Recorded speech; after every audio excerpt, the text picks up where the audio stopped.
이 시간 함께 나눌 하나님의 말씀은 야고보서 1장 12절에서 18절 말씀입니다. 야고보서 1장 12절에서 18절 말씀입니다. 우리 말씀 다 찾으셨으면 말씀을 교독하도록 하겠습니다. 제가 먼저 말씀 읽겠습니다. 시험을 견디는 자는 복이 있나니 그가 단련을 받은 뒤에 주께서 자신을 사랑하는 자들에게 약속하신 생명의 관을 받으리라. 아무도 자기가 시험을 받을 때에 내가 하나님께 시험을 받는다 하지 말라. 하나님께서는 악으로 시험을 받지도 아니하시고 친히 아무도 시험하지 아니하시느니라. 오직 모든 사람이 자기 자신의 욕심에 이끌려 유혹을 받을 때에 시험을 받나니 그런즉 욕심이 잉태하면 죄를 낳고 죄가 완료되면 사망을 낳느니라. 나의 사랑하는 형제들아, 잘못을 범하지 말라. 모든 좋은 선물과 모든 완전한 선물은 위에서 오며 빛들의 아버지로부터 내려오거니와 그분께는 변함도 없고 회전하는 그림자도 없느니라. 아멘. 자, 말씀을 위해 서신 채로 잠시 기도하겠습니다. 살아계신 하나님 아버지, 또 수요일 저녁 또 저희에게 이렇게 하나님의 말씀을 허락해 주심에 감사합니다. 이 시간 주님께서 주실 말씀 하나님의 능력 가운데 온전히 선포되게 도와주시고 우리 성도님들의 마음 가운데 이 말씀 깊숙이 심겨져서 성도님들의 상황 가운데 실제적으로 역사하는 놀라운 말씀 될 수 있도록 말씀을 축복하여 주시옵소서. 감사드리며 살아계신 우리 주 예수 그리스도의 이름으로 기도했습니다. 아멘. 1928년 미국 캘리포니아에서 세인트 프랜시스 댐이 무너졌습니다. 원인은 아주 작은 균열 하나였습니다. 관리자가 그 균열을 방치했고 결국 400명 이상이 목숨을 잃었습니다. 죄도 그렇습니다. 작은 유혹 하나가 우리의 인생을 무너뜨릴 수 있습니다. 예를 들어 어떤 사람이 직장에서 작은 편법을 씁니다. 처음엔 사소한 편법처럼 보일 수 있어요. 하지만 한 번 허용하면 점점 더 큰 타협을 하게 되고 이 정도쯤이야 하다가 결국 돌이킬 수 없는 큰 실수를 저지르게 됩니다. 그때는 신뢰를 잃고 모든 것을 잃게 될 수 있습니다. 이처럼 죄는 우리 마음속에서 점점 자라나며 우리의 양심을 마비시켜서 더 큰 죄를 짓게 하고 우리를 넘어뜨립니다. 그러므로 작은 유혹도 철저히 경계해야 합니다. 자, 말씀을 준비하는 가운데 성령님께서 제 마음 안에 있는 죄의 유혹도 조명해 주셨어요. 자, 이 말씀을 통해 죄로부터 돌이켜 순전한 마음으로 하나님만 바라보는 저와 성도님들 되기를 바랍니다. 자, 우리 첫 번째 함께 읽겠습니다. 시작.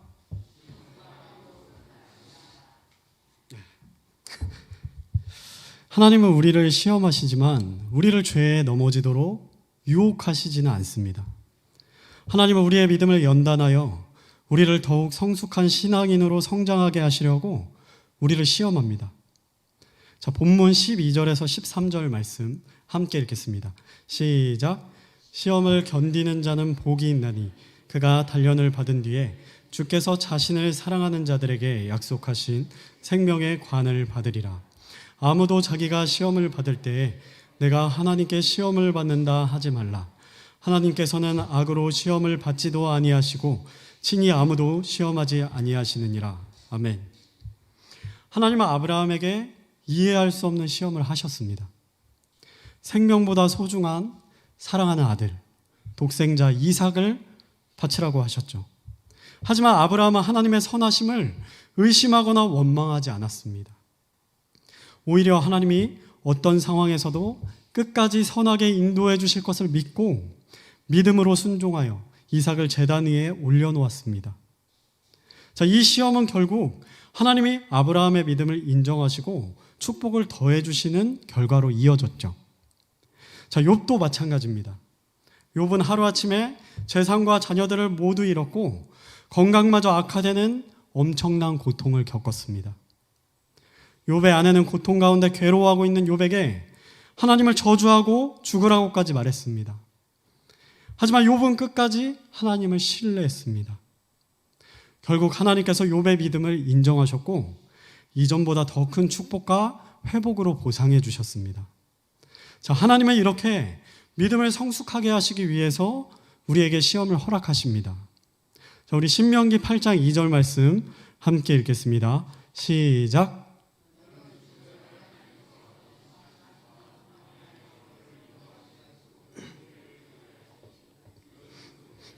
낮추시며 너를 시험하사 내 마음속에 무엇이 있는지 또 내가 그분의 명령을 지키려 하는지 그렇지 아니한지 알고자 하심이라. 아멘. 하나님께서 이스라엘 백성을 광야에서 시험하신 이유도 마찬가지입니다. 하나님은 믿음이 연약한 그들의 믿음을 드러내시고 더욱 단련시키시기를 원하셨습니다. 자, 마찬가지로 하나님께서는 시험을 통해 우리의 연약한 믿음도 연단하십니다. 여러분은 지금 어떤 시험 가운데 있으신가요? 신앙을 지키려고 회식에서 술을 거절했다가 승진해서 누락되는 억울함을 겪을 수도 있습니다. 주일 예배를 1순위로 여기다가 회사에서 어려움을 겪고 직장을 잃을지도 모른다는 두려움을 느낄 수도 있어요. 가족들에게 복음을 전했다가 오히려 갈등과 거부를 당해 마음이 낙심될 수도 있습니다. 정직하게 사업을 운영하다가 손해를 보고 경제적 위기를 겪고 있을지도 모릅니다. 자, 이런 시험들이 찾아왔을 때 우리는 낙심에만 빠져 있어서는 안 됩니다. 하나님께서 목적을 갖고 단련의 과정을 우리에게 허락하셨기 때문입니다. 시험 가운데 우리가 해야 할 것은 하나님을 더욱 굳게 붙드는 것입니다. 자, 그러나 유혹은 시험과 다릅니다. 유혹은 우리를 죄로 넘어지게 하고 결국 하나님과 멀어지게 하는 사탄의 계략입니다. 자, 야고보서 1장 14절 말씀 함께 읽겠습니다. 시작. 오직 모든 사람이 자기 자신의 욕심에 이끌려 유혹을 받을 때에 시험을 받나니. 아멘. 하나님은 죄의 유혹이 외부에서 오는 것이 아니라 우리의 마음속 욕심에서 비롯되는 것임을 분명히 말씀하고 있습니다. 사탄이 유혹을 조장할 수 있지만 궁극적으로는 죄는 우리의 욕심으로부터 시작됩니다. 사탄은 이 욕심을 이용하여 우리를 넘어뜨리려고 끊임없이 공격합니다. 하와도 같은 유혹을 받았죠. 하와가 에덴 동산에서 선악과를 봤을 때 사탄은 어떻게 했나요? 선악과를 먹으면 하나님처럼 될 수 있다라고 말하며 욕심을 품도록 유혹했습니다. 광야에서 예수님이 40일간 금식하며 배고프고 지쳐 있을 때 어떻게 했나요? 하나님의 능력을 사용하여 어려움을 해결하라고 유혹하고 사탄 자신을 경배하여서 부귀 영화를 누리라고 유혹합니다. 마음의 욕심을 품도록 유혹한 것이죠. 자, 이처럼 사탄은 우리가 가진 욕심에 집착하게 만들어서 죄를 짓게 합니다. 하지만 죄에 대한 모든 책임을 100% 다 사탄에게만 넘기고 사탄이 유혹해서 어쩔 수 없었어. 자, 라고 핑계를 대는 순간 우리는 죄를 정당하게 하게 됩니다. 자, 이렇게 죄를 정당화하고 쉽게 생각해 버려서는 안 됩니다. 그렇게 핑계를 대게 되면 다음에도 쉽게 사탄 핑계대고 죄를 지어버립니다. 자, 우리 야고보서 1장 14절 말씀이 말씀하듯이 죄는 내 안의 욕심에서 시작되지만 최종 선택은 결국 나의 몫인 것입니다. 자, 에덴 동산에서도 유혹은 뱀이 했지만 그 선택은 하와의 몫이었습니다. 죄의 책임은 결국 내 책임이라는 사실 잊지 말아야 합니다. 삼손은 어땠나요? 들릴라가 반복해서 유혹했을 때 멈출 기회가 그에게 3번이나 있었습니다. 하지만 자신의 욕심과 교만을 이기지 못하고 결국 하나님으로부터 받은 능력의 비밀을 들릴라에게 알려줍니다. 그로 인해 비참한 죽음을 맞게 되었죠. 자, 유혹은 늘 우리 곁에 있고 시시때때로 우리를 흔듭니다. 그러나 죄를 선택할지 말지는 전적으로 우리의 몫입니다. 어쩔 수 없었다는 핑계는 또 다른 죄를 부릅니다. 자, 여러분, 최근에 어떤 유혹을 경험하셨나요? 그 순간 하나님을 의지하며 이기셨나요? 아니면 쉽게 죄에 무너지셨나요? 자, 유혹은 늘 우리 가까이에 있습니다. 식당에서 계산을 마치고 나왔습니다. 영수증을 받는데 식당 사장님이 정신이 없어서 공깃밥 하나를 누락시켰어요. 자, 여러분이라면 어떻게 하시겠습니까? 공깃밥 하나 빠진 영수증 들고 다시 사장님께 돌아가시겠습니까? 아니면 이 정도쯤이야 하며 지나치시겠습니까? 자, 회사에서 혼자 출장을 나왔습니다. 점심을 먹고 경비 정산하려고 영수증을 챙겼어요. 나중에 회사에서 정산할 때 자세히 보니까 분명히 10,000원짜리 냉면 한 그릇 먹었는데 영수증에 15,000원짜리 돌솥 비빔밥이 찍혀 있는 거예요. 자, 여러분이라면 어떻게 하시겠습니까? 정직하게 회사에 말하고 10,000원만 청구하시겠습니까? 아니면 이 정도쯤이야 하며 모른 척 15,000원을 청구하시겠습니까? 사랑하는 여러분, 우리가 작은 일에도 하나님 앞에서 정직할 때 큰 일에도 정직할 수 있습니다. 작은 일에서부터 하나님 앞에서 정직한 저와 여러분이 되기를 바랍니다. 자, 두 번째 함께 읽겠습니다. 시작. 아멘.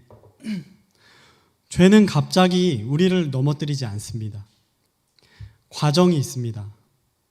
마음속에서 작은 욕심이 자라나 결국 죄를 낳습니다. 그리고 그 죄를 반복하면 양심이 점점 무뎌지고 결국 영이 메마르게 되는 것이죠. 자, 이것이 바로 야고보서 1장 15절이 가르치는 죄의 진행 과정입니다. 야고보서 1장 15절 말씀 다시 읽겠습니다. 시작. 그런즉 욕심이 잉태하면 죄를 낳고 죄가 완료되면 사망을 낳느니라. 아멘. 여러분, 다윗은 어땠나요? 다윗은 밧세바를 바라보는 순간 작은 유혹을 거부하지 못했습니다. 그 시선은 마음에 음욕을 심었고 결국 간음과 살인이라는 큰 죄로 이어지게 되었습니다. 자, 죄는 방치하면 반드시 자라서 결국 우리를 영적 사망에 이르게 합니다. 여기서 말하는 사망은 둘째 사망, 지옥에 가는 것을 말하는 것이 아닙니다. 예수님을 믿은 사람은 죄 지었다고 구원을 상실하지 않죠. 야고보서 1장 15절이 말하는 영적 사망은 하나님과의 친밀함이 깨지는 것을 말합니다. 죄가 계속되면 하나님과의 친밀함이 무너지고 영적으로 무기력하고 메마른 상태에 빠지게 됩니다. 마른 막대기와 같이 생기를 잃어버리고 마음의 기쁨과 평안을 잃어버린 상태가 되는 것이죠. 더 나아가 죄가 반복되면 하나님의 징계를 받게 되며 삶에서 하나님의 영광을 드러내지 못하고 부끄러운 구원을 받게 됩니다. 자, 그렇다면 죄를 이기고 승리하려면 우리는 어떻게 해야 될까요? 자, 먼저 자신의 연약함을 직시해야 됩니다. 내 연약함이 무엇인지, 어떤 유혹에 자주 넘어지는지 솔직하게 돌아보는 것이 그 시작입니다. 음란, 도박, 거짓말과 같은 반복되는 유혹이 있다면 그 시작 지점을 먼저 파악해야 됩니다. 그리고 작은 타협이 큰 죄로 이어진다는 이 사실을 기억하고 죄가 싹 터서 자라기 전에 유혹의 초기에 뿌리째 뽑아야 됩니다. 작은 유혹이 찾아올 때 즉시 하나님 앞에 나아가야 됩니다. 하나님, 제 마음을 지켜주시고 이 유혹을 이길 힘을 주옵소서. 기도는 죄의 유혹 앞에서 즉각 누를 수 있는 하나님과 연결된 긴급 호출 버튼입니다. 즉각적으로 하나님께 도움을 구하는 것이 승리의 시작입니다. 죄의 유혹이 찾아올 때 의지적으로 기도하고 의지적으로 스마트폰 성경 앱을 열어서 말씀을 봐야 됩니다. 우리의 결심만으로는 죄를 이길 수 없습니다. 죄를 이기는 유일한 길은 성령님의 도우심을 의지하는 것입니다. 우리 모두 스스로의 힘만으로는 죄를 이길 수 없다는 것을 너무나 잘 알고 있습니다. 자, 과거에 반복해서 넘어졌다면 같은 방식으로 하면 또 넘어질 수밖에 없습니다. 그러므로 우리는 반드시 하나님의 도우심을 구해야 합니다. 우리 갈라디아서 5장 16절 말씀 함께 읽겠습니다. 시작. 그런즉 내가 이것을 말하노니 곧 성령 안에서 걸으라. 그리하면 너희가 육신의 욕심을 이루지 아니하리라. 아멘. 우리는 성령님을 의지하지 않고는 죄를 이길 수 없습니다. 그러므로 유혹을 받는 즉시 하나님 도와주세요 라고 기도로 성령님께 도움을 구해야 합니다. 성령님의 도우심은 우리의 일상 속에서도 계속될 수 있습니다. 성령님은 우리가 죄의 유혹을 쉽게 받지 않도록 우리 마음을 강하게 해주실 수 있습니다. 자, 에스겔서 36장 26절 말씀 함께 읽겠습니다. 시작.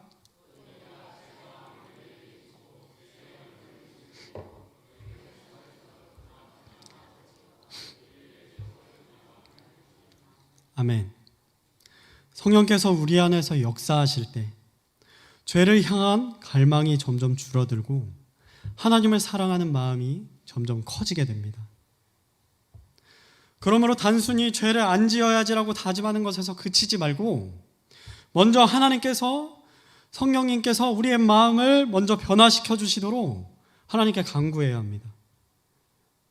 자, 그렇다면 또 어떤 실천이 필요할까요? 자, 죄에 자주 넘어지는 익숙한 환경을 스스로 만들지 말고 아예 그 자리에서 떠나야 합니다. 내가 언제 어느 때에 특별히 그런 죄를 더 잘 짓게 되는지 스스로 잘 알 것입니다. 의지적으로 그 환경에 놓이지 않도록 피해야 합니다. 자, 여러분, 요셉은 어땠나요? 보디발의 아내가 유혹할 때 요셉은 그 자리를 피하기 위해서 겉옷을 벗어두고 지체하지 않고 즉시 그 자리를 도망쳤습니다. 유혹 앞에서 타협하지 않고 죄를 단호히 거절한 것이죠. 자, 죄와 싸우는 가장 좋은 방법은 요셉처럼 유혹의 자리에서 즉시 떠나는 것입니다. 이 정도는 괜찮겠지 하는 순간 이미 위험한 선을 넘고 있는지도 모릅니다. 요셉처럼 즉시 그 자리를 떠나시기 바랍니다. 삶 속에서 유혹이 실제적으로 찾아올 때 이렇게 초기에 신속하게 대응해야만 죄의 유혹을 벗어날 수 있습니다. 죄의 유혹 앞에서 무기력하게 무너지지 않는 믿음의 사람들이 되시기 바랍니다. 죄를 이길 수 있는 중요한 원동력이 한 가지 더 있습니다. 그것은 하나님을 사랑하는 것입니다. 자, 세 번째 함께 읽겠습니다. 시작. 아멘. 사랑하는 성도님들, 죄와 싸우는 가장 강력한 무기는 무엇입니까? 바로 하나님을 사랑하는 마음입니다. 우리가 하나님을 사랑할 때 죄가 더 이상 매력적으로 보이지 않게 됩니다. 죄와 억지로 싸우려고 애쓰기보다는 하나님을 더 가까이 할 때 자연스럽게 죄에서 멀어지게 되는 거예요. 하나님을 사랑하면 죄와 싸우는 것이 단지 고된 싸움이 아니라 기쁨의 여정이 되는 것입니다. 그러므로 성도님들, 하나님을 더욱 사랑하시기 바랍니다. 성도님들, 마음을 살펴보시기 바랍니다. 내 마음속에 죄와 싸울 마음이 있나요? 그런 마음이 없다면 나는 정말 하나님을 사랑하고 있는가? 스스로에게 물어야 합니다. 요한복음 14장 15절에서 예수님은 말씀합니다. 함께 읽겠습니다. 시작. 너희가 나를 사랑하면 내 명령들을 지키라. 아멘. 예수님을 사랑하면 우리는 당연히 그분의 말씀을 따르고 싶어집니다. 사랑하는 분을 기쁘게 해드리고 싶은 것이 당연한 것 아니겠어요? 자, 한 남편이 한 아내를 진심으로 사랑하면 어떤가요? 아내가 싫어하는 행동을 하지 않으려고 노력합니다. 저희 아내가 이 자리에 있기 때문에 이런 말 하는 게 조금 조심스럽기는 한데요. 사랑하면 노력한다는 거예요. 수요 예배 때는 절대 안 웃으시는 것 같아요, 우리 성도님. 자, 그것이 마냥 어렵고 싫지만 않은 것입니다. 사랑하는 아내가 기뻐하기 때문이죠. 자, 마찬가지로 우리가 하나님을 진정으로 사랑하면 죄를 짓지 않으려는 노력이 부담이 아니라 기쁨이 됩니다. 죄를 멀리하는 삶은 단지 억누르는 삶이 아닙니다. 그것은 하나님과 더욱 가까워지며 우리가 진짜 기쁨을 누리는 그 길입니다. 우리 신명기 10장 13절 말씀 함께 읽겠습니다. 시작. 내가 이날 내 행복을 위하여 내게 명령하는 주의 명령과 그분의 법규를 지키는 것이 아니냐. 아멘. 성도님들, 이 말씀 참 놀랍지 않습니까? 하나님이 명령과 법규를 왜 주셨다고요? 우리의 행복을 위하여. 자, 말씀을 따라 살 때 기쁨이 있도록 하셨다는 거예요. 예수님은 나는 포도나무요 너희는 가지라 라고 말씀하셨습니다. 가지는 포도나무에 붙어 있어야만 생명을 공급받고 열매를 맺을 수가 있죠. 자, 마찬가지로 우리는 하나님과 말씀으로 긴밀하게 연결될 때 영의 양식을 얻고 참된 기쁨을 누릴 수 있습니다. 그리고 죄를 이길 수 있는 힘을 얻게 되는 것이죠. 그럴 때 우리는 하나님의 말씀 안에서 하나님의 약속과 같이 행복을 누리게 되는 것입니다. 자, 그렇다면 우리는 어떻게 살아야 할까요? 평소에 말씀, 기도, 찬양, 예배를 더욱 소중하게 여겨야 됩니다. 말씀이 항상 내 안에 거하도록 그 상태가 익숙하도록 해야 합니다. 말씀으로부터 언제든지 싸워 이길 수 있는 힘을 하나님으로부터 공급받아야 합니다. 자, 평소에 헬스장에서 운동 잘하는 사람 어떤가요? 보기만 해도 건강하죠. 생기가 있습니다. 자, 운동을 잘 안 하는 저와 같은 사람은 어때요? 기운이 없습니다. 몸이 무겁고 힘이 없어요. 자, 영적으로도 마찬가지입니다. 자, 말씀, 기도, 찬양, 예배를 붙잡고 있지 않으면 유혹이 찾아올 때 영적으로 이겨낼 힘이 없습니다. 자, 여러분, 특별히 말씀을 암송하는 데 힘쓰시기 바랍니다. 한 달에 한 구절만 암송해 보세요. 눈에 잘 띄는 곳에 말씀을 붙여두고 반복해서 그 말씀을 보십시오. 1년이면 12구절, 3년이면 36구절입니다. 유혹의 순간에 말씀이 여러분을 붙잡아 줄 것입니다. 우리 시편 119편 11절 말씀 함께 읽겠습니다. 시작. 내가 주께 죄를 짓지 아니하려고 주의 말씀을 내 마음속에 숨겼나이다. 아멘. 사랑하는 성도님들, 주의 말씀을 마음속에 많이 숨겨두셨습니까? 예수님이 광야에서 사탄의 유혹 어떻게 이기셨나요? 말씀으로 유혹을 물리치셨습니다. 한 달에 한 구절 누구나 할 수 있습니다.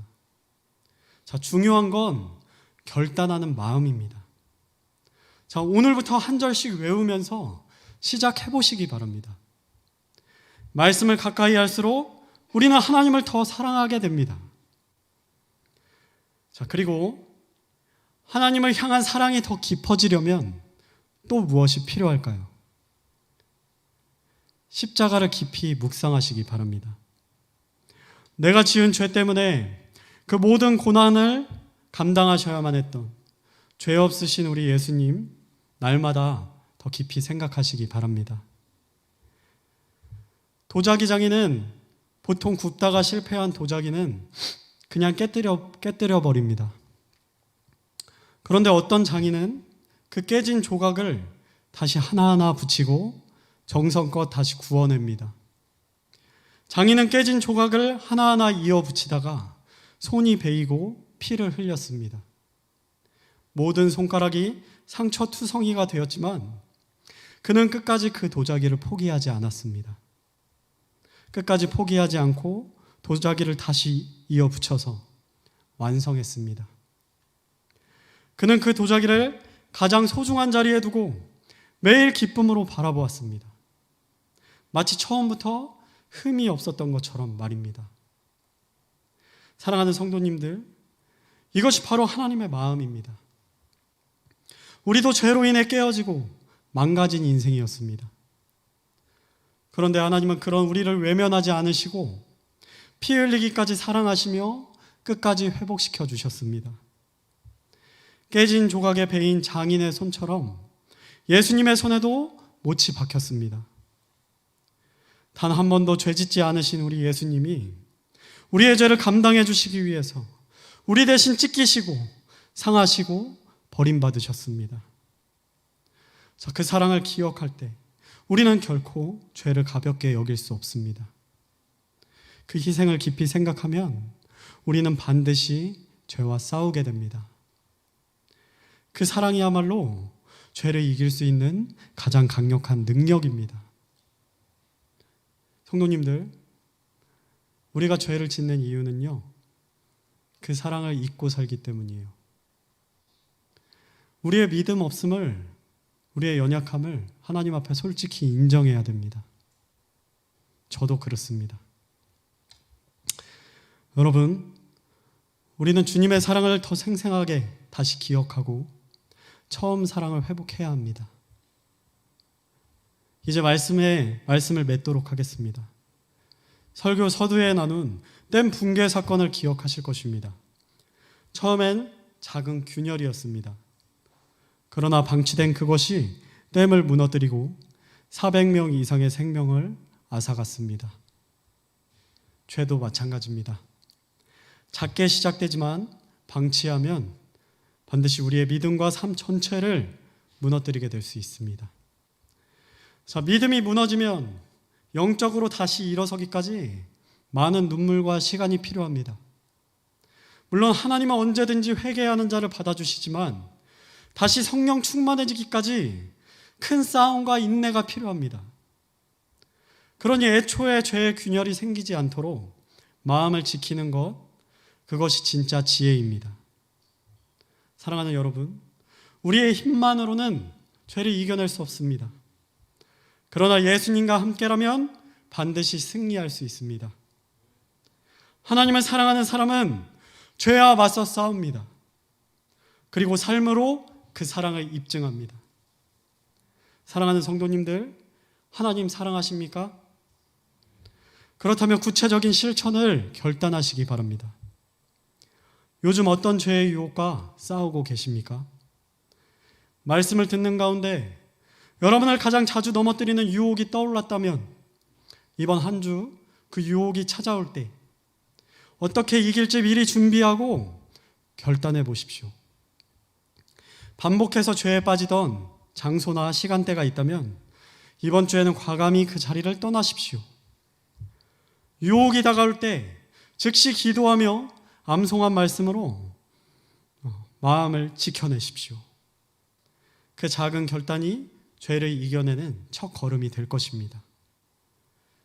우리가 입술로만 하나님 사랑한다고 말하는 것이 아니라 죄를 멀리하고 순전한 마음으로 주님을 바라보게 될 때 하나님은 우리에게 세상은 줄 수 없는 기쁨과 자유로 우리의 마음을 충만하게 하실 것입니다.